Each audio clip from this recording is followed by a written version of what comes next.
Aujourd'hui, on va parler des mycoses profondes dues aux champignons dimorphiques. On a les histoplasmoses, les blastomycoses, les coccidioidomycoses et les péniculoses. Donc, pour les histoplasmoses, on en a déjà parlé dans la vidéo précédente. J'ai pris comme support le carnet de parasitologie. J'ai juste oublié de mettre le lien dans la barre d'infos, mais donc je vais le mettre, donc vous pouvez le jeter un coup d'œil. Voilà. Maintenant, on passe aux blastomycoses.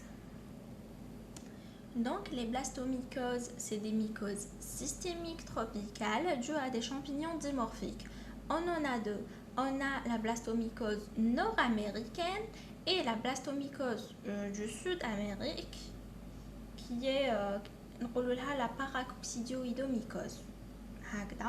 Donc, la blastomycose nord-américaine, elle est due à Blastomyces dermatidis et la deuxième, dans le sud, c'est la paracoccidioidomycose qui est due à Paracoccidioidomyces brasiliensis. Donc, on va commencer avec la blastomycose nord-américaine ou bien la maladie de Gilchrist. Il s'agit d'une mycose endémique en Amérique, les USA, le Canada, le Mexique, et qui est sporadique en Afrique du Nord, l'Afrique centrale et l'Afrique du Sud. Donc, l'Afrique, elle est sporadique et l'Amérique, elle est endémique. Voilà. Pour l'agent pathogène, on oblique, c'est le Blastomyces dermatidis.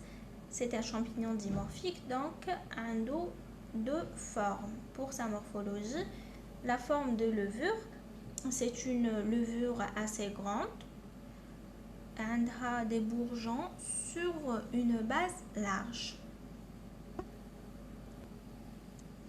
Et pour la forme filamenteuse, elle est formée de filaments ramifiés et septés, donc c'est un septomycète, portant des conidies arrondies. Voici la morphologie des Blastomyces dermatidis. Elle dit la forme levurique qui est assez grande et présente des bourgeons sur une base large. Et là, on a la forme filamenteuse. On a un mycélium septé, c'est-à-dire on a un septomycète qui présente des conidies arrondies. Voilà. Pour l'habitat et le mode de transmission, on va dire que ce champignon se trouve dans le sol et la transmission se fait principalement par inhalation et secondairement par voie transcutanée lors d'une morsure, piqûre ou égratignure d'un chat ou d'un chien qui est déjà contaminé. D'accord? Pour la clinique, on a une forme cutanée et une forme généralisée. Pour la forme cutanée, à 30% des cas, on va avoir des dermatites verruqueuses qui sont des papillopustules sur les parties exposées, la face, les mains, les pieds, etc. La lésion, elle va s'étendre, se cicatrise au centre, tandis que la périphérie est verruqueuse ou papilliforme. Pour les formes généralisées, on les trouve les 70% des cas. La porte d'entrée est pulmonaire parce que ce champignon se transmet principalement par voie aérienne. Du coup, il frôle directement les poumons. On a les lésions pulmonaires. On va avoir des formes miliaires, nodulaires. On va avoir des abcès et une atteinte du médiastin. Pour les formes disséminées, généralement les immunodéprimés, on a des lésions osseuses. À 60%, ça va toucher les vertèbres et les côtes. On a des lésions cutanées, les parties couvertes du corps et du dos. Ça peut toucher le système nerveux central, la prostate, le foie, la rate, les reins, etc. C'est disséminé, c'est-à-dire ça peut toucher toutes les parties du corps. Donc pour le diagnostic, qu'est-ce qu'on va faire? On va prélever au niveau des lésions, soit le pus ou la Ushkayen, voilà, ou bien le liquide broncho-alvéolaire. Pour l'examen direct, il va permettre de mettre en évidence les levures ovoïdes ou sphériques avec leurs parois épaisses et réfringentes. Voilà. Pour la culture, ça se fait sur le milieu saboureux ou gélose au sang. Et flanapat, qu'est-ce qu'on va faire? On va colorer le gomori grocotte et opace, et ça va nous permettre de mettre en évidence le champignon dans les tissus sous sa forme parasitaire, c'est-à-dire la forme de levure. Et ça se traite avec l'amphotericine B et l'intraconazole. On passe aux blastomycoses sud-américaines. Il s'agit d'une mycose profonde due à un champignon dimorphique qui est Paracoccidioides brasiliensis.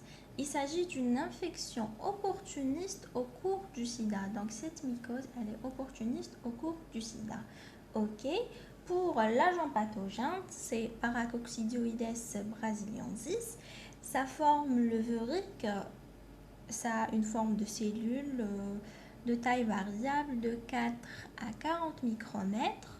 Donc elle peut être petite comme elle peut être grande, avec présence d'un ou de plusieurs bourgeonnements arrondis, typiquement en roue de timonier. Donc on va voir la photo. Donc c'est sa forme typique. Et pour la forme filamenteuse, elle est formée des mycéliums cloisonnés, donc c'est un septomycète, et on va voir des chlamydospores intercalaires ou terminales. Voici la forme levurique de Paracoccidioidomyces brasiliensis. On a comme si une cellule avec plusieurs bourgeonnements arrondis. C'est pour ça qu'on dit que ça a typiquement la forme de roue. Et il y a sa forme filamenteuse. On a un septomycète avec des bourgeonnements, non, mais si bourgeonnements, des chlamydospores intercalaires ou terminales. Pour l'habitat et le mode de contamination, on va dire que ce champignon, il vit dans le sol et la contamination se fait principalement par voie aérienne. Et pour la répartition géographique, c'est une maladie du continent américain. Les zones forestières et humides du Brésil, déjà osmo Paracoccidioidomyces brasiliensis, donc le Brésil, et les zones productrices de café. Je ne sais pas pourquoi, mais nous avons un de café. Pour la clinique, on a une forme chronique. Quand ça atteint les poumons, le patient y tousse avec de grandes opacités.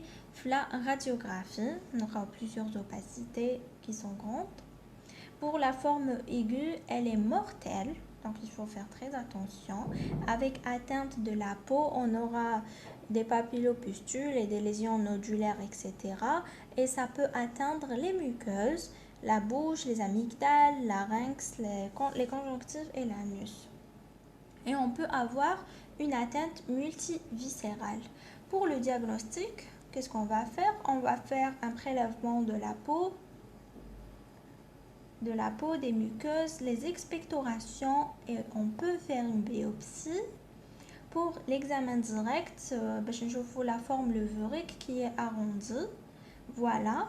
Et la culture se fait sur le milieu saboureux. On va avoir les colonies filamenteuses à 24 à 30 degrés. Habituellement, ça ne produit pas les spores. Mais parfois, on aura les chlamydospores. Heart infusion agar. On a la présence d'éléments arrondis, polybourgeonnantes, et les bourgeons ont une base étroite.